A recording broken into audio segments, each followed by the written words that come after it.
घड़ी को इस दिशा में भूल से भी ना लगाए, इससे नकारात्मकता फैलती है। नमस्कार दोस्तों, स्वागत है आपका। दोस्तों, वास्तु के अनुसार घर के अंदर मौजूद हर वस्तु में सकारात्मक और नकारात्मक दोनों प्रकार की ऊर्जा होती है। अगर इन्हें सही दिशा और सही स्थान पर न रखा जाए तो ये नकारात्मक ऊर्जा फैलाती है। वही अगर आप इन्हें सही स्थान और सही दिशा में रखते हैं तो ये सकारात्मक ऊर्जा से घर को भर देती है, जो परिवार के मानसिक स्वास्थ्य के लिए अच्छा होता है। आज का विज्ञान भी इस बात को मानता है कि घर में मौजूद हर एक वस्तु ऊर्जा तरंगे छोड़ती है। दोस्तों, हम सभी के घर में घड़ी का प्रयोग किया जाता है। घड़ी जो बीतते समय और आने वाले समय के बारे में हमें सूचित करती रहती है। अगर हमारे जीवन पर सबसे ज्यादा किसी का प्रभाव पड़ता है तो वो है समय। हर किसी का समय एक जैसा नहीं होता। अच्छे और बुरे समय सभी के जीवन में आते ही रहते हैं। इस समय चक्र का चलना कायम ही रहता है। समय किसी के लिए नहीं रुकता। किंतु अगर हम आपसे कहें कि आप अपने समय को अच्छा बनाने के लिए कुछ उपाय कर सकते हैं। जी हाँ, आज हम घरों में लगी घड़ी, जिसको हम रोज निहारते हैं, पर कभी ये नहीं सोचा कि ये घड़ी हमारा समय बदलने में और अच्छा समय लाने में मदद कर सकती है। दोस्तों, हम कई बार जीवन की छोटी छोटी चीजों को नजरअंदाज कर देते हैं, पर वही चीजें हमारे भाग्य पर अच्छा और बुरा प्रभाव डालती है।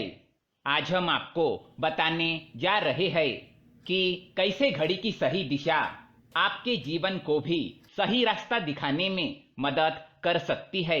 इसके अलावा कैलेंडर को किस जगह लगाना चाहिए और किस जगह पर नहीं, ये भी आज हम आपको बताएंगे। लेकिन इससे पहले दोस्तों, अगर आपने हमारे चैनल को सब्सक्राइब नहीं किया है तो इसे सब्सक्राइब जरूर करें, ताकि ऐसे ही जानकारी वाले वीडियो आप देख सके। साथ ही वीडियो को लाइक कर दे, क्योंकि बाद में आप भूल जाते हैं। सबसे पहली बात, घड़ी के प्रकार। वास्तुशास्त्र में घड़ी अगर गोल और अंडा आकार की हो तो सबसे उत्तम माना जाता है। पर आजकल देखा जा रहा है कि बाजार में कई सारे प्रकार की घड़ियां मौजूद है, जिसमें घर के सदस्य या भगवान की फोटो भी लगाई जाती है। लेकिन दोस्तों, घड़ी के साथ तस्वीरें लगाना बिल्कुल भी सही नहीं है। इससे आपके घर के सदस्यों के जीवन पर समय का प्रभाव देखने को मिल सकता है।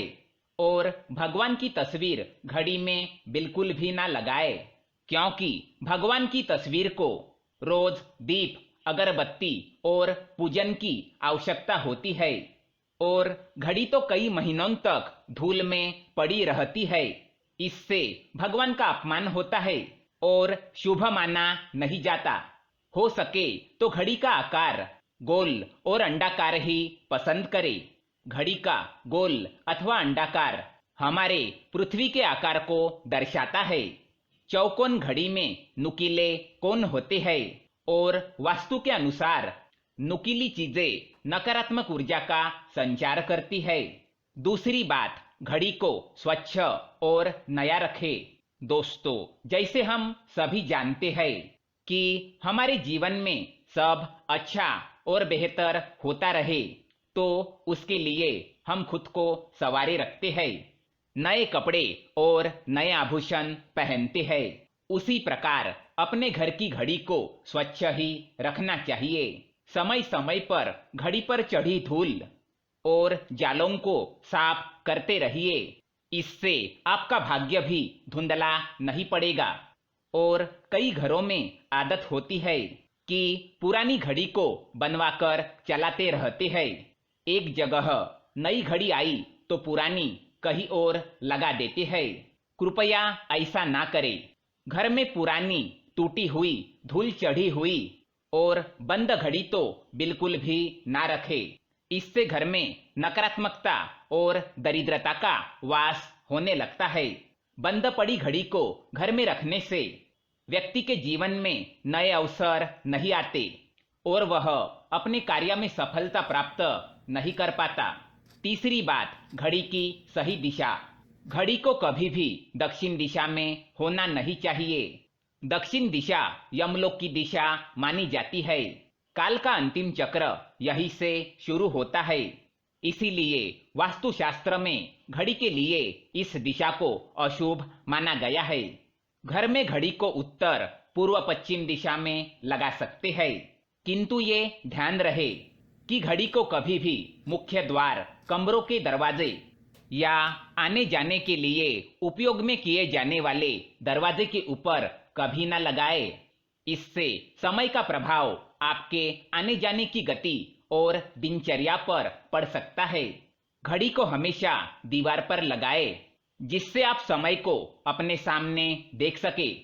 चौथी बात, घड़ी के साथ कैलेंडर का भी ध्यान रखें। घड़ी समय का प्रतीक है, तो कैलेंडर उससे जुड़ी समय की तारीखों का लेखा जोखा बताता है। कैलेंडर को पूर्वी और उत्तरी दिशा में कभी नहीं लगाना चाहिए, इससे वास्तुदोष उत्पन्न होता है। और कृपया अपने घरों में नए कैलेंडर के साथ पुराना कैलेंडर कभी ना लगाए।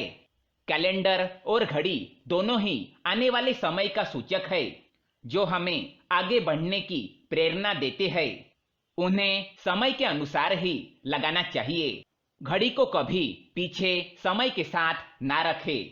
आप 5-10 मिनट आगे जरूर रख सकते हैं।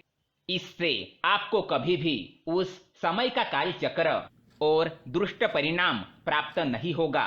ये एक छोटा सा उपाय बताना चाहेंगे। रुकी हुई घड़ी और पुराना कैलेंडर आपके भाग्य को भी रुकावटों से भर देता है। इसीलिए वक्त के साथ आगे बढ़ते रहने के लिए घड़ी और कैलेंडर को बदलते रहिए। और कैलेंडर को कभी भी अपने सोने वाले कमरे में ना लगाए, ना ही मुख्य द्वार पर टंगाए। ये शुभ माना नहीं जाता। पुरानी घड़ी को किसी को दान में देना शुभ माना जाता है। इससे आपके जीवन से बुरा समय निकल जाता है। इसीलिए अगर आपके घर में पुरानी घड़ी हो तो इसे किसी जरूरतमंद को दान में अवश्य दे। तो दोस्तों, ये थे कुछ घड़ी से जुड़े महत्वपूर्ण वास्तु टिप्स। अगर ये जानकारी आपको पसंद आए तो वीडियो को लाइक करें, साथ ही चैनल को सब्सक्राइब करें ताकि ऐसे ही जानकारी वाले वीडियो आप देख सके। धन्यवाद।